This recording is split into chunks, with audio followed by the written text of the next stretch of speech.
Welcome back, everybody. My name is Trini and I am the Batquad.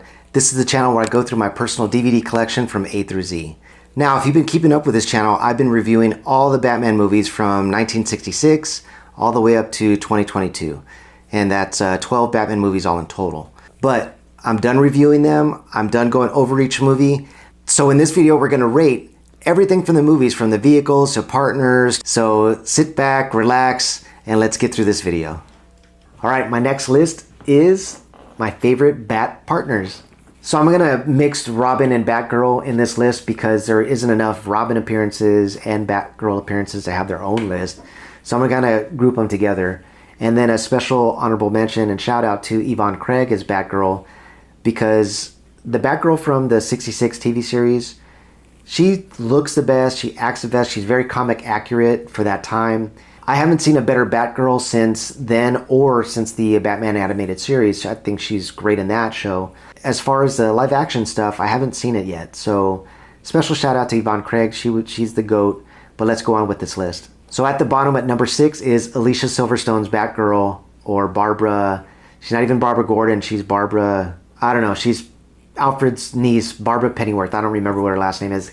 Doesn't matter. She's at the bottom of the list. Anyways, I don't like the costume. I don't like her character. Poor Alicia Silverstone. I thought she was great in Clueless. She was coming off of Clueless and was in this movie and was completely miscast for it.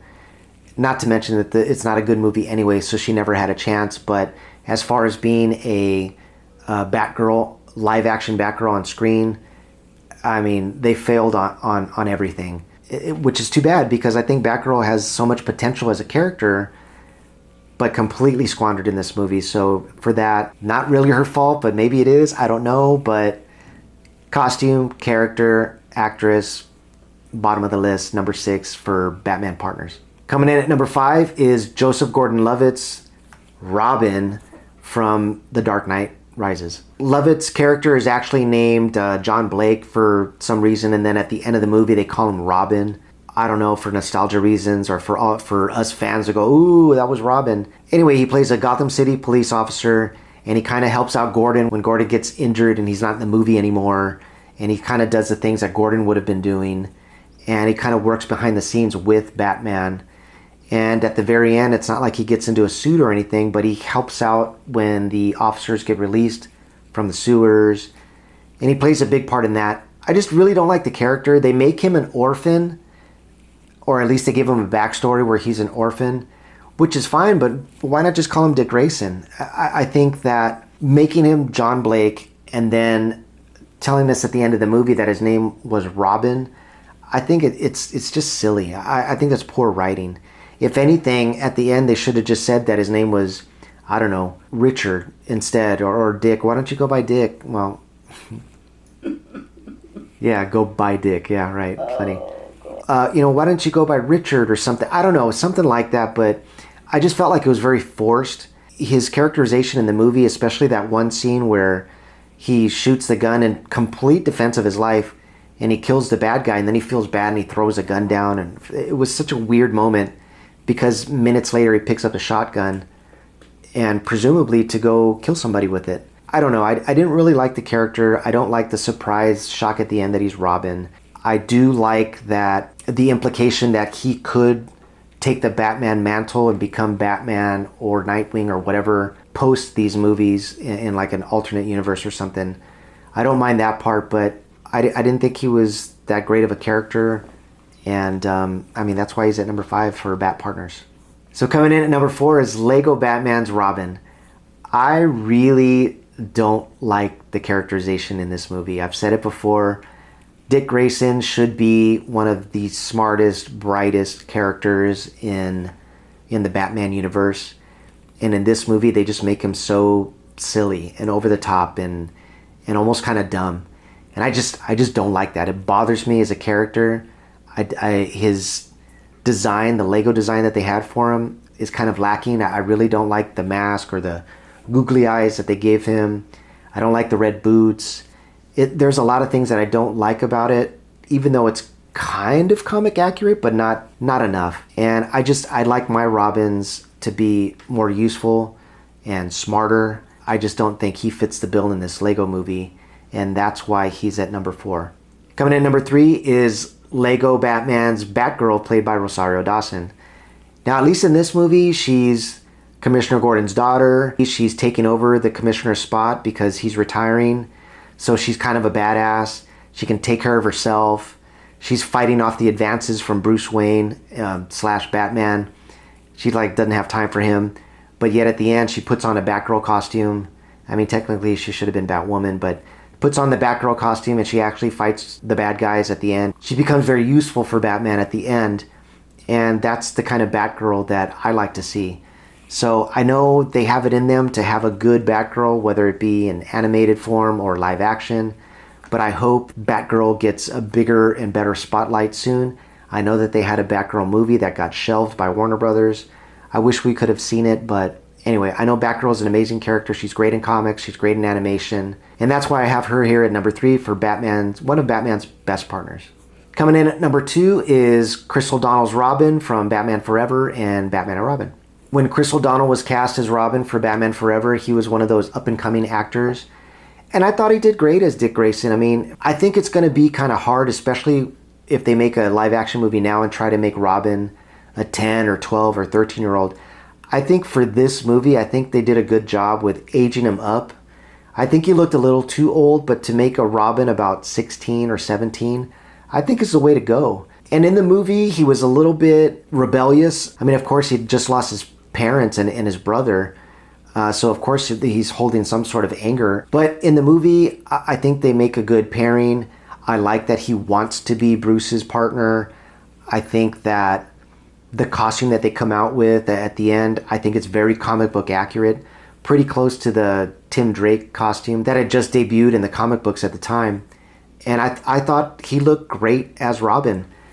Now, I know he's only Robin at the very end, and then by the time we get to Batman and Robin, their characterizations are different.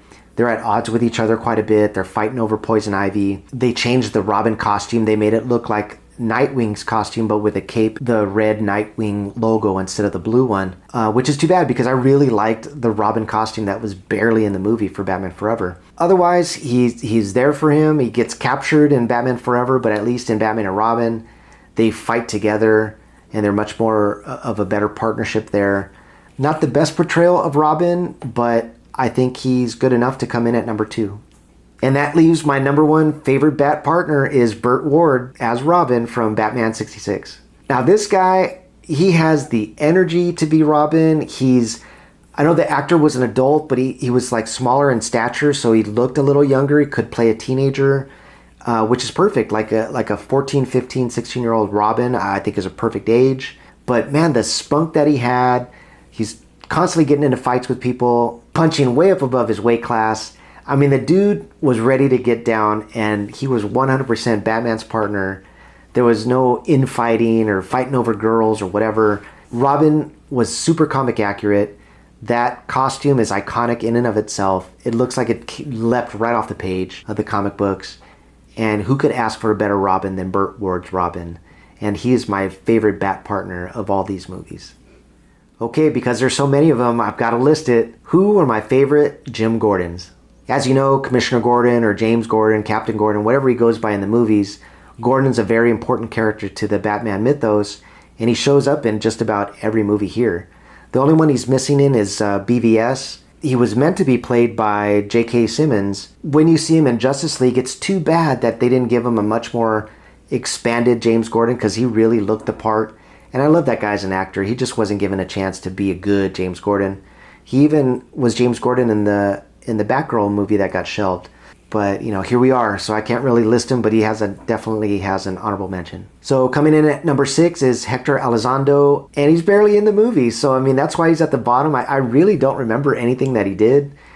I think he just passes the torch off to his daughter, Barbara Gordon, as commissioner. I don't think he shows up in the movie after that. So that's why he's at the bottom of the list. He's just not there. Coming in at number 5 is Pat Hingle. And he played Commissioner Gordon all through I don't want to say original, but from Batman 89 to Batman and Robin. And Pat Hingle, apparently, he's an older actor. He played in a lot of Westerns early on in his career. But by the time he plays Commissioner Gordon here, I think he's severely miscast. He's overweight. He's barely in it. The stuff that he does say, he seems very, inept in his job.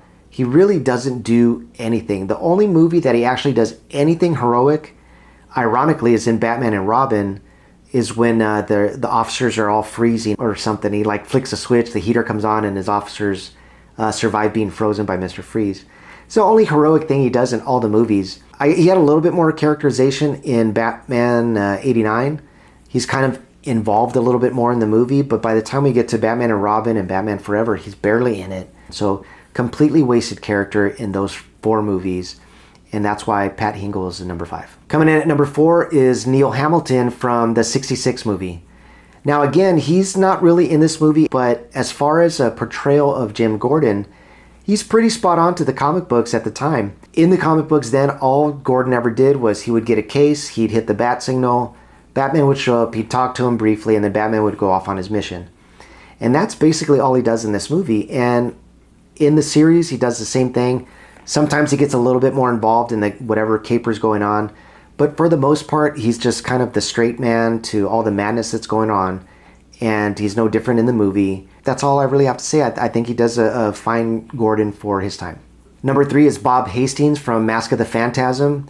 This is the animated version of Gordon, and he's not really in this movie either. He's barely in it, but because of the animated series, and he's in it quite a bit, he's a really great partner to Batman in the animated series. And in this movie, he has his back early on in the beginning, but then, I don't know, through movie shenanigans, he winds up getting pushed aside, and Detective Bullock becomes the more face of the department as he's going after Batman.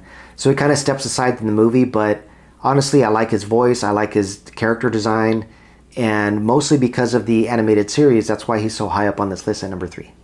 Coming in at number 2 is Jeffrey Wright from The Batman. I knew next to nothing about this actor, aside from small parts in a James Bond movie that I barely remember, but I thought Jeffrey Wright did really great in this movie. I thought he was a pretty good, solid Gordon. I like the buddy cop chemistry that they have between Batman and Gordon. I look forward to seeing him in other movies because we only have the one movie, but in this movie, they were basically partners and they did everything together. They kept each other in the loop, and I really like the characterization of Gordon.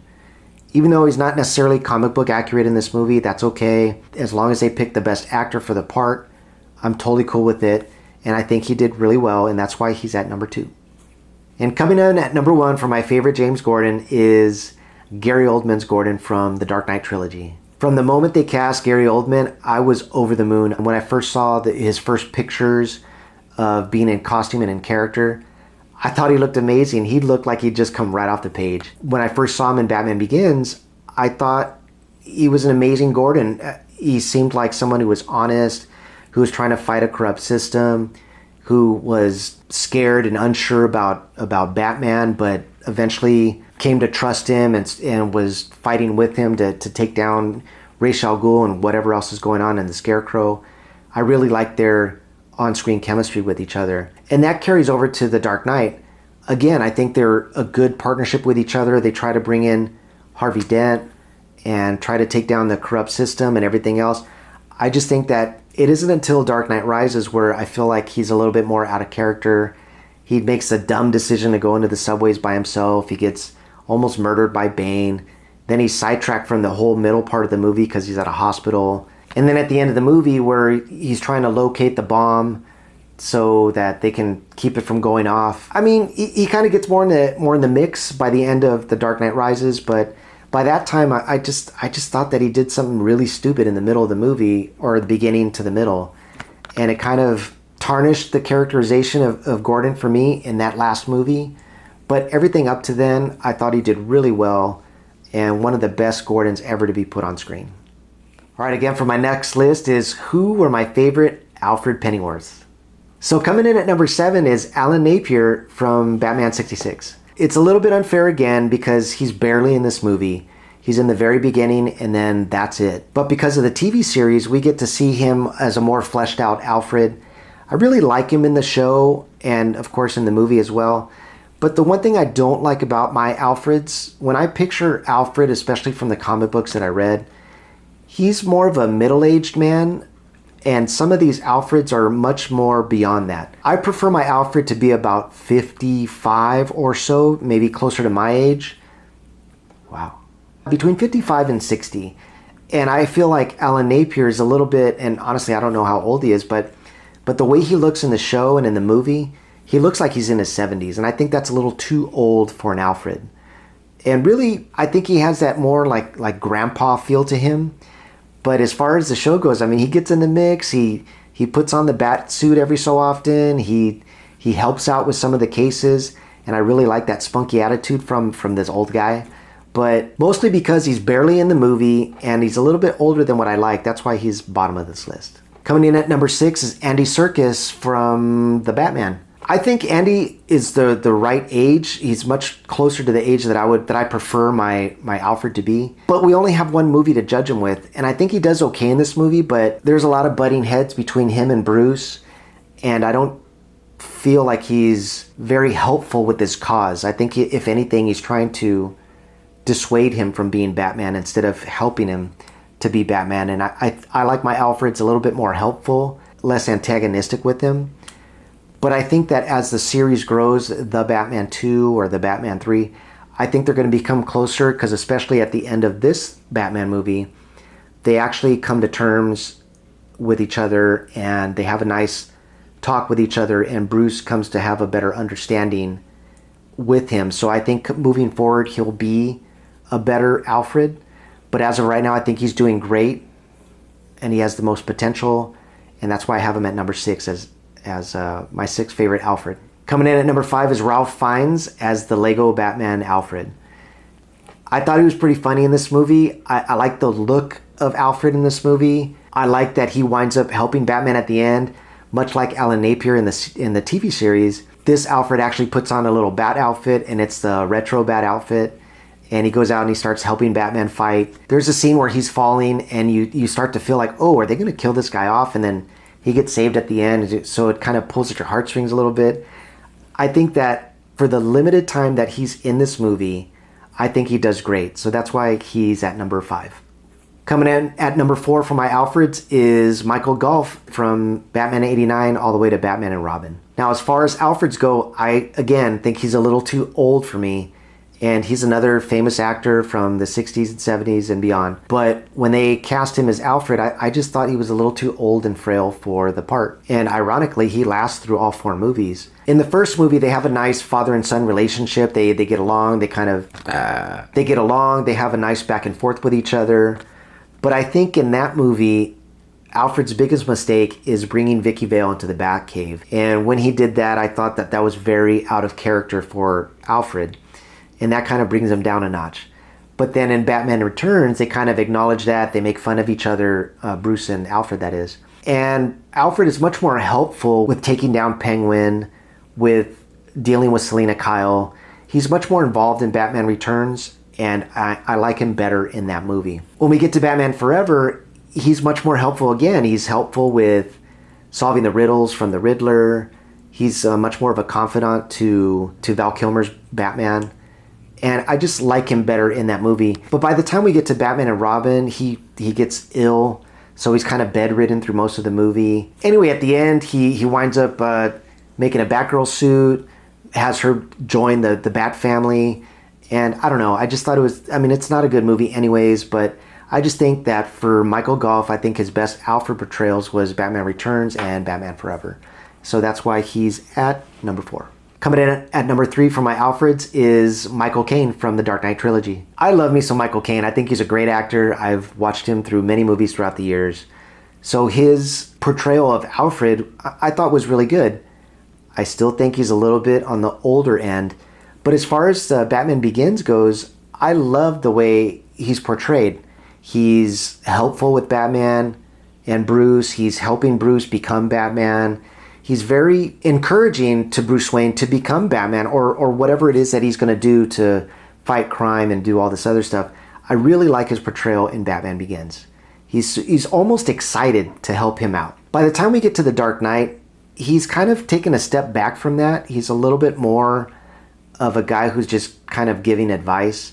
He's less helpful in Dark Knight. And then at the end, he makes the bonehead decision of hiding the fact that Rachel had chosen Harvey Dent over Bruce and decides to get rid of the letter.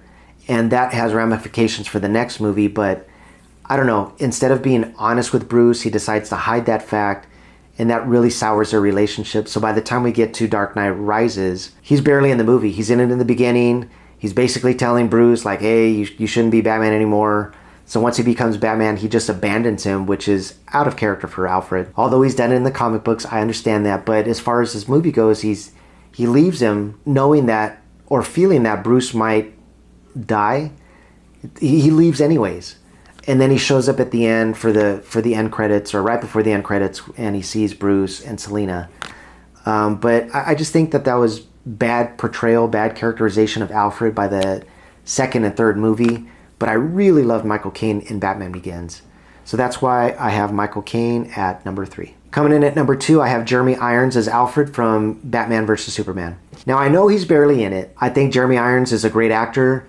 I think him and Ben Affleck have great chemistry, on-screen chemistry with each other.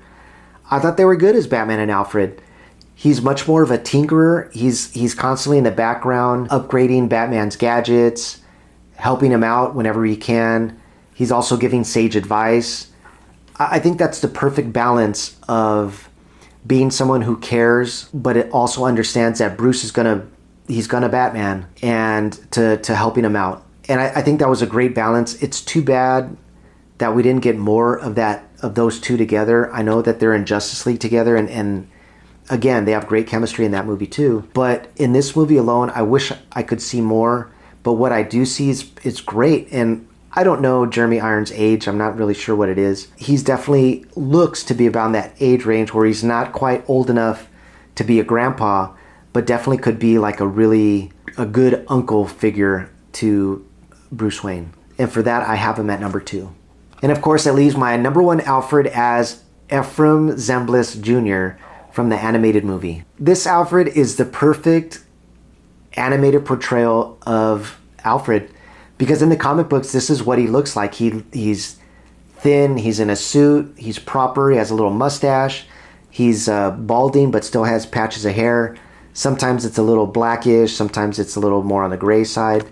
But otherwise, he's witty, he's helpful, he's all the things that a perfect Alfred should be. He's stern when he needs to be, he's there to give good advice to Bruce, and then he's also has Bruce's back when he comes back injured or he's having problems in the love department. He's always giving good, sage advice. And that's the best relationship that there's ever been as far as these movies go between Batman and Alfred. I think it's the perfect dynamic between the two. And the voice acting between Kevin Conroy and Ephraim, it's spot on.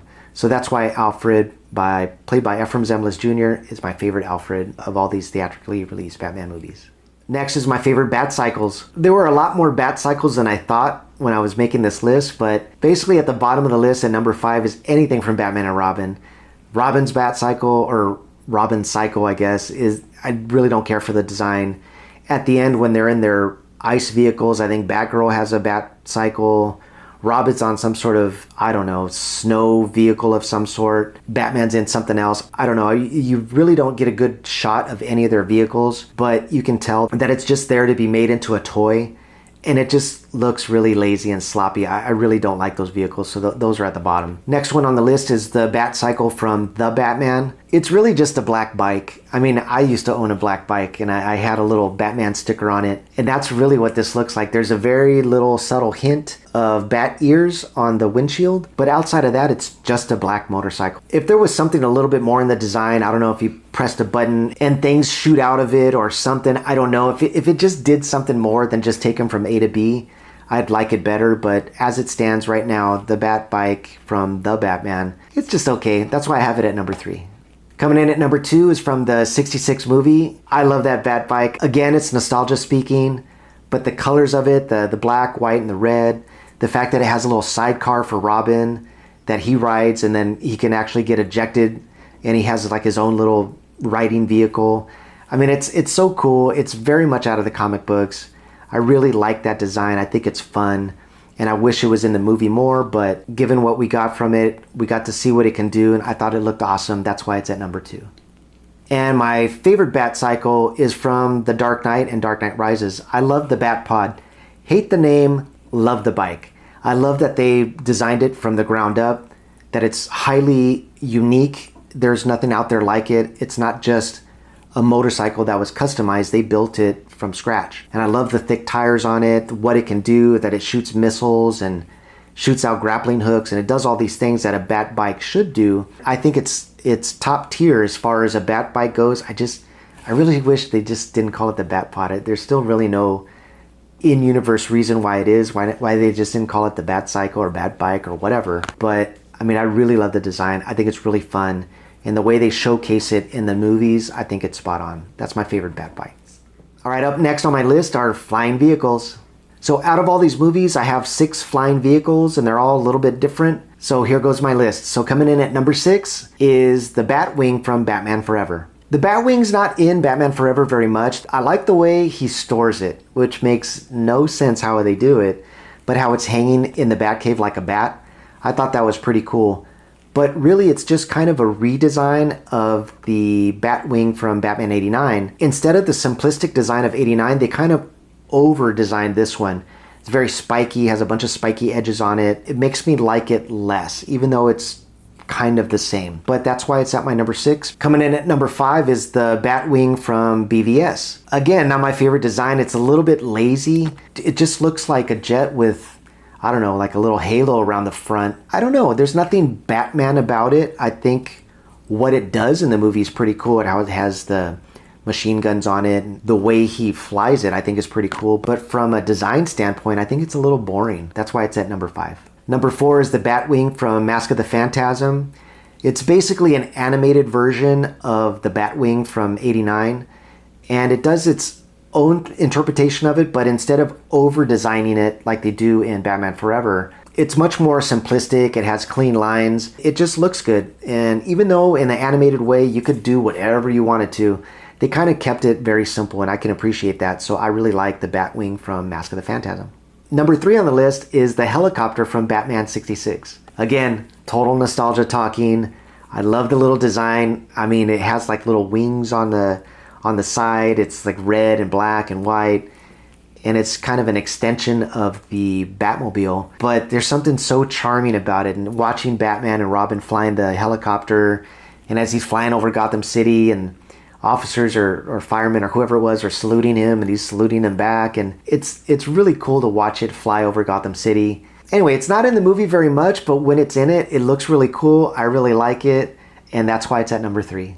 Coming in at number 2 is the Bat from Dark Knight Rises. I think the Bat, its biggest fault is that it basically looks like the Tumbler, but flying. So it's a flying Tumbler.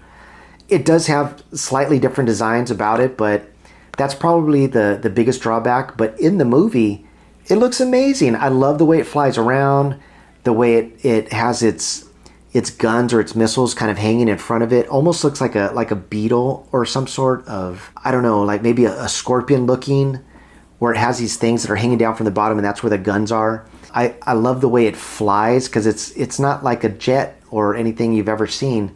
And the way it banks and it goes around the city, and missiles are coming after it. I think it looks really great. I know they built a practical one for the movie. They had it hanging off of a crane, so it actually could be there while they were filming.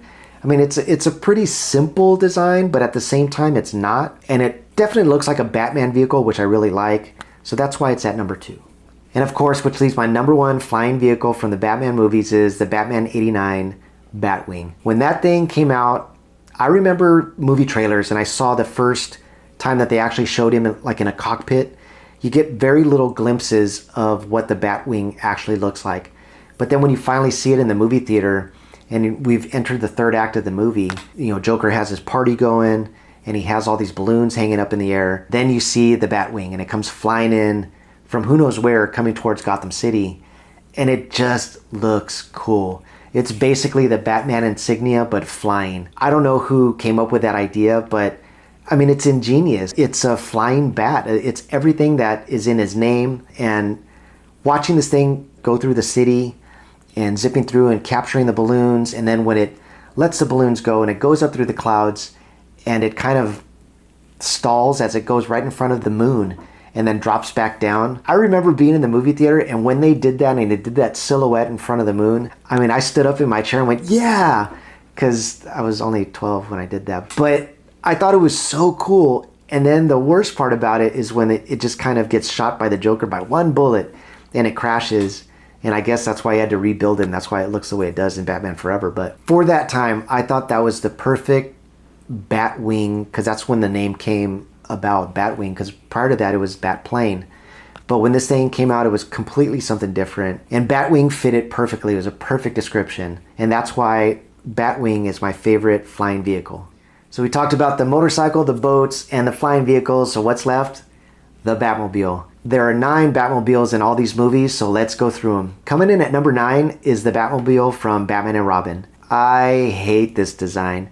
I think I know what they were going for. They were going for where it's a big long car, like a 40s futuristic design. There's only room for one person to sit in it, and it's just this big, long, extended front all the way to the back. There's like neon lights coming off of it. I don't know. It's an ugly Batmobile. I don't like it. I know that this movie in particular, we're going for things to look more like toys, and that's what this thing looks like. It just looks like a big toy. And that's why I don't like it, and that's why it's the bottom of the list. Next on the list is the Lego Batmobile. Now, I actually like it. It's pretty cool, but it's a little unfair because throughout the movie it changes into different things. And so it doesn't really stick with one Batmobile design, because at some point it has big tires like those Monster Jam vehicles where they're crushing cars. It has that look to it, and then it turns into a plane, and then it turns into other things, a boat or whatever. The basic design of it, I'm not really sure I remember what the basic design of it looks like because it's constantly changing. And really, I like what it does, but I think that's kind of a negative, because if I can't remember what the design looks like, then it's kind of a fail for me. So that's why it's at number 8. Coming in at number 7 is the Batmobile from Batman vs. Superman. My biggest problem with this Batmobile is it's kind of a cross between the Tumbler and the 89 Batmobile. So it tried to combine the two, but yet be its own thing. So the rear of it has these big, I think there's 4 tires in the back. So it kind of looks like the Tumbler in the back, but then it's so stretched out in the front and has machine guns on it. So it looks a little bit more like the Batman 89 version. But then they make it like a little silver, and it's really low to the ground, and it's kind of flat. It didn't make a big impression on me. When I first saw the photos of it, I just remember being a little underwhelmed. And then when I finally saw it in the movie, it's just not something that sticks with me. And that's kind of one of the biggest things, my biggest gripes with the BVS Batmans, is that his Batwing and his Batmobile, they're just, I don't know, they're kind of, they didn't over-design them, but I felt like they under-designed them as well. So I don't know if that was on, I mean, I'm assuming it was on purpose because that's what they filmed. I wish they had just done something a little bit more. Coming in at number 6 is the Batmobile from Batman Forever. Much like the Batman and Robin Batmobile, this one's a little bit over-designed, and it has lights on it, like these neon lights coming from it. The back has this big fin sticking out of the back, and the sides of it kind of looks like a rib cage almost, but that's lit up. I don't know, something about the front and the way the hatches kind of makes it look insect-like, which I don't mind, but we're not talking about Insect Man, we're talking about Batman. Instead of some of the more bat-like appearance, it looks like something else. It looks a little bit more alien-like, almost like it was designed by H.R. Giger instead. But I don't hate the design. I think it looks fine in the movie for what it does. I mean, it's kind of cool. I like it for the movie that it's in, but it's still not my favorite Batmobile. But it's not as bad as some of the other ones, so that's why it's at number 6. Coming in at number 5 is the Tumbler. Again, Dark Knight trilogy. I don't know what's wrong with you naming things Batmobile and Batquad and all this other stuff. This should have just been called the Batmobile. But it's called the Tumbler. It is what it is. It's a giant tank. I know it was another vehicle that they built from scratch, which is pretty awesome and amazing. Because it's a tank, it's not very stealthy when he's driving it through Gotham City. He's constantly running over stuff and crashing into things. It just seems like it's out of control. And I think that's kind of a negative when you're driving through Gotham City. Running over cars is probably not what you're trying to do, but it's menacing. So which is good if you're trying to intimidate the bad guys, which obviously that's what Batman's supposed to do. But he's also supposed to be kind of approachable. In this universe, that Tumbler is not approachable at all. It's basically a tank. and it actually causes lots of destruction. I think the design is a little bit lazy because it just looks like a big black blob with big tires on it. And for that, that's why it's my number 5. Coming in at number 4, and maybe my thoughts of this will change as years go on. As of right now, I do like the Batmobile from The Batman. I like that it's a souped up muscle car. I love the chase scene in the movie, although it's nonsensical, the rationale behind the chase scene, but the chase scene itself looks amazing. I like the way it looks. I like the blue light it comes from it, even though Batman Forever Batmobile also had blue lights. These blue lights were different. It was coming from the engine in the back, which, I don't know, it just gave it a different look. I like the way it sounded, the way it moved. I like it. I like that it could be something that could be on the road and you wouldn't really realize that it's Batman. So it has like kind of a stealth aspect to it as well. But I thought it was really well designed. I really like that Batmobile, and that's why it's at number 4.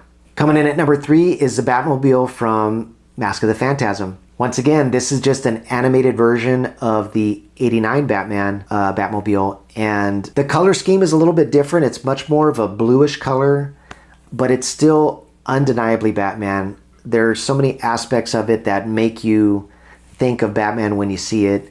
It's long, it has the hatch, it has flames out the back. It's perfectly designed for an animated universe. There's really not much I can say about it. It's just a really good looking Batmobile, and I really like it. That's why I have it at number 3. Coming in at number 2 is the Batmobile from Batman 66. It's a classic car, man. There may be a little nostalgia at play on this one, but the Batmobile that was customized by George Barris, it's amazing. It's based off of a concept vehicle, a 1955 Lincoln Futura. And based off that model, they added all kinds of Bat gadgets to it, and they painted it, and they did all these things. And it just looks like Batman. Especially when you're talking about the comic book version that this is coming from. Even though it's a little bit different, it's undeniably Batman. When you see that car, you automatically think Batman, and that makes it the perfect Batmobile, especially for its time. If it wasn't for the next one, this would definitely be my number 1 Batmobile. Not only is it just nostalgic to think about, but it just looks like it's ripped out of the comic book pages. So when I see that Batmobile, it just brings a smile to my face. That's why it's number 2. And for my number 1 favorite Batmobile is, of course, the Batmobile from 1989's Batman and from its sequel, Batman Returns. The first time you see the Batmobile in Batman 89, when they come running out of the art museum and he says, go to the car, and she's like, which one? And then the camera pulls back and the music kicks in and the hatch opens up and you finally see the Batmobile in its full glory. It's hard to describe the feelings of a 12-year-old, 13-year-old kid watching this movie, and it's just like, wow, that's amazing. Because that's not what the Batmobile looked like in the comic books. This was its own unique version, and it's, again, undeniably Batman. And then it just has that missile in the front, and of course flames coming out the back. The sides pop off to show machine guns. I mean, it's a pretty awesome Batmobile.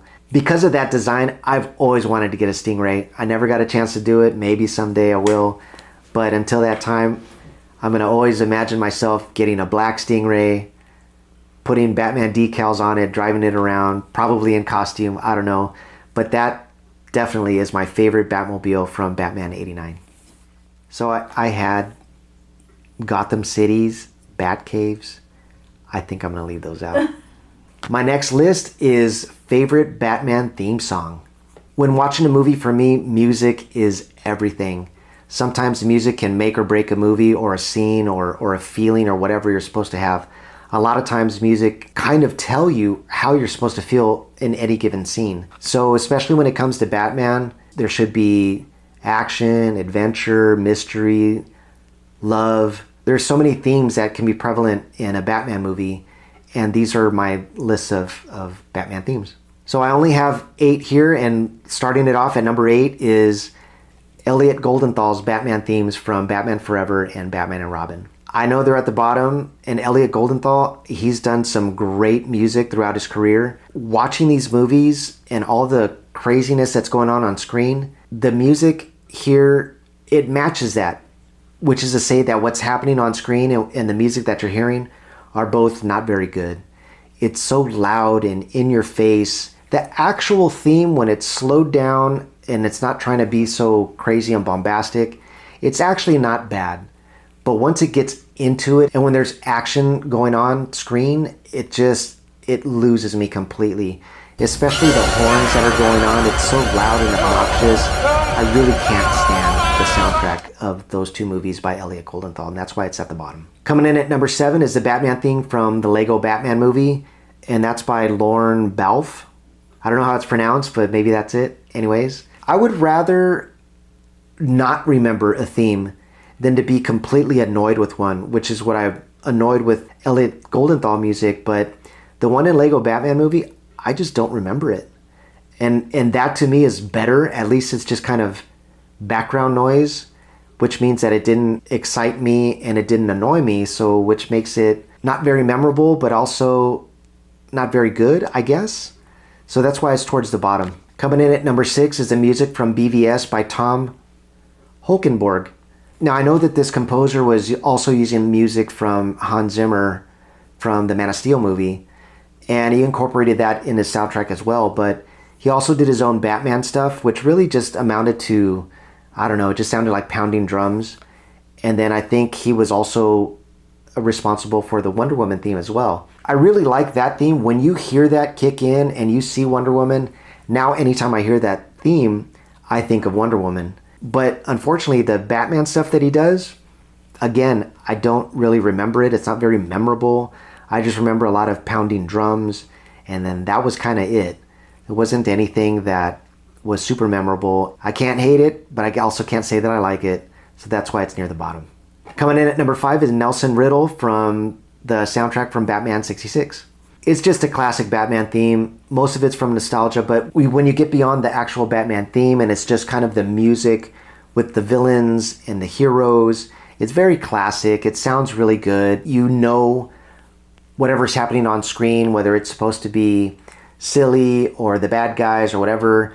I just have a smile on my face every time I hear the little music motifs. I think the music's really good. At the same time, I prefer my music a little bit more modern, so that's why it's a little bit lower on the list, but honestly, I love the soundtrack to Batman 66.